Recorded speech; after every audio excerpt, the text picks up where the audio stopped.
Hello hijabi girls, আসসালামু আলাইকুম। আজকে আমি ওড়না দিয়ে মেকআপ স্টাইল করব। মানে এই যে এক্সট্রা কোনো মেকআপ ইউজ করব না। তো সেম কালারের মেকআপ থাকে না অনেক সময় আমাদের কাছে, আর বেশিরভাগ সময় তো ব্ল্যাক মেকআপ পরা হয়। তাই যদি কখনো ইচ্ছা করে যে আমরা সেম কালার মেকআপ হিজাব পরবো, তো এইভাবে পরা যেতে পারে। আর খুবই সহজ একটা মেকআপ স্টাইল। তো এটা আমি নতুন শিখেছি, তো এটাই করার চেষ্টা করছি। তো প্রথমে আমি নোজ মেকআপের মতো পরে নিয়েছি হিজাবটাকে একটা ভাঁজ করে। এরপর তোমরা দেখতেই পাচ্ছ নিচের যে পার্টটা রয়েছে হিজাবের, সেটাকে আমি এভাবে মাথার উপর বসিয়ে দিচ্ছি। এবং সামনের পার্টটা মোটামুটি লম্বা রাখতে হবে, যেন সামনের সাইডটা কাভারেজ দেওয়া যায়। আর পিছনের পার্টটাও ওইরকমভাবেই লম্বা রাখা দরকার, যেরকমভাবে কাভারেজ হবে পিছনের দিকটা। তো এইভাবে মাথার উপর বসিয়ে দেওয়ার পরে আমি এখানটা একটা পিন দিয়ে ভালোভাবে কোণ উঠিয়ে নিচ্ছি। তো পিন দিয়ে কোণ ওঠানো হয়ে গিয়েছে।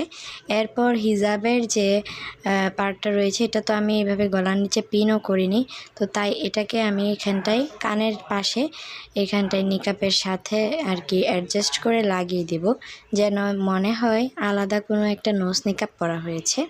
তো তোমরা দেখতেই পাচ্ছ খুব সুন্দর একটা লুকিং আসবে কিন্তু। তো আমি যেভাবে কানের এখানটায় একটা পিন লাগিয়ে দিচ্ছি।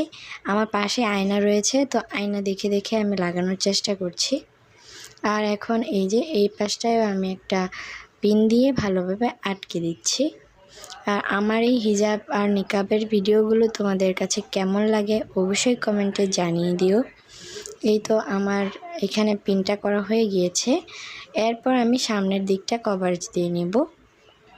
এই যে হিজাবের পার্টটাকে টেনে টেনে ঠিক করে এখন কাঁধে একটা ব্রুজ পরে নিচ্ছি। এই যে আমি একটা সুন্দর চাঁদের একটা ব্রুজ রয়েছে আমার কাছে, সাদা কালো চাঁদ, তো সেটা লাগিয়ে নিলাম। এরপর অপর পাশেও সেমভাবে একটা পিন দিয়ে ভালোভাবে আমি সেট করে দিচ্ছি। আর আমি হিজাব পরার সময় বেশিরভাগ ক্ষেত্রেই নর্মাল পিনগুলো ব্যবহার করি, আর কয়েন পিনগুলো ব্যবহার করে থাকি। তো এই তো আমার সামনে দিয়ে কভারেজ হয়ে গিয়েছে, পিছন দিকটাও কভারেজ হয়ে গিয়েছে। এরপর আমি এটাকে চশমার সাথে পরে নিচ্ছি, কারণ হচ্ছে আমি চশমা পরতে খুবই পছন্দ করি। সানগ্লাসটা পরি সবসময়, সাদা গ্লাস পরা হয় না, খুব কম, কারণ আমার ডাস্ট অ্যালার্জি রয়েছে চোখে, তাই আমি সানগ্লাস পরি। তো এই ছিল ফাইনাল লুক। তোমাদের কাছে কেমন লাগলো আমাকে কমেন্টে জানাতে পারো। আর কেমন হিজাব টিউটোরিয়াল তোমরা চাও অবশ্যই কমেন্ট করবে, আমি সবার রিপ্লাই দিয়ে দেবো। আর আমার হিজাব স্টাইল ভালো লাগলে আমার ইউটিউব চ্যানেলটাকে সাবস্ক্রাইব করে দিয়ে এসো, আর ফেসবুক পেজও ফলো করে দিয়েছো। আজকে এই পর্যন্তই। ভালো লাগলে লাইক কমেন্ট শেয়ার করে দিও। পরবর্তী ভিডিও দেখার আমন্ত্রণ রইল। আল্লাহ হাফেজ।